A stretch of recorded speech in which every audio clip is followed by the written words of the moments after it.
Back in the United States, the Pentagon's ordered a complete inventory of the nation's nuclear arsenal in the wake of the recent admission 4 nuclear parts were mistakenly sent to Taiwan in 2006.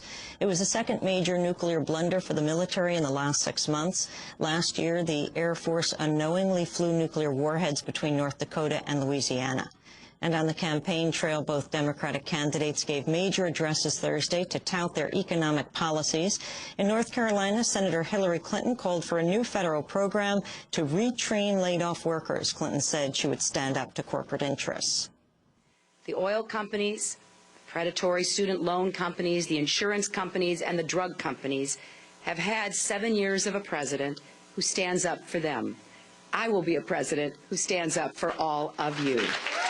And it is past time that we set our priorities straight and level the playing field for the middle class and against the corporate special interests. It's time for a president who is ready on day one to be the commander-in-chief of our economy. Meanwhile, here in New York, Senator Barack Obama called for an additional $30 billion in federal economic aid and said he would increase regulation of financial markets. Obama also criticized Republican candidate John McCain for advocating a limited federal role in the economy. John McCain recently announced his own plan, and unfortunately it amounts to little more than watching this crisis unfold. While this is consistent with Senator McCain's determination to run for George Bush's third term, it won't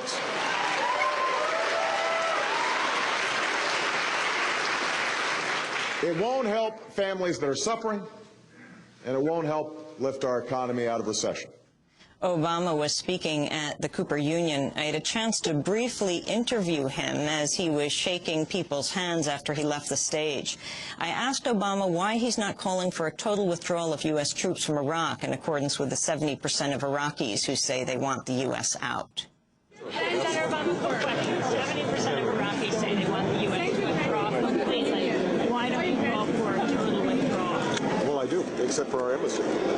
I call for embassy and protecting our civilian contractors. You said a residual force.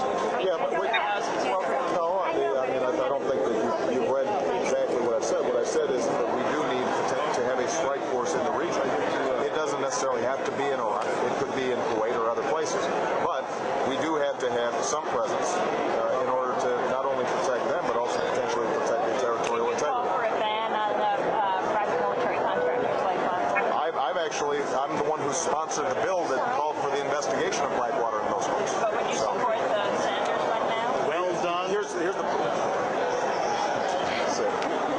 problem. We have 140,000 private contractors right there. So unless we want to replace all of or a big chunk of those with U.S. troops, we can't draw down the contractors faster than we can draw down our troops. So what I want to do is I want them out in the same way that we make sure that we draw out our own combat troops. All right? I don't want to replace those contractors with more U.S. troops because we don't have them. All right? But this was a speech about the economy. The war is costing $3 trillion, according to Stiglitz. Which I made a speech about last week. That was Senator Barack Obama at the Cooper Union in New York. And those are some of the headlines. This is Democracy Now!, democracynow.org, The War and Peace Report. I'm Amy Goodman with Juan Gonzalez.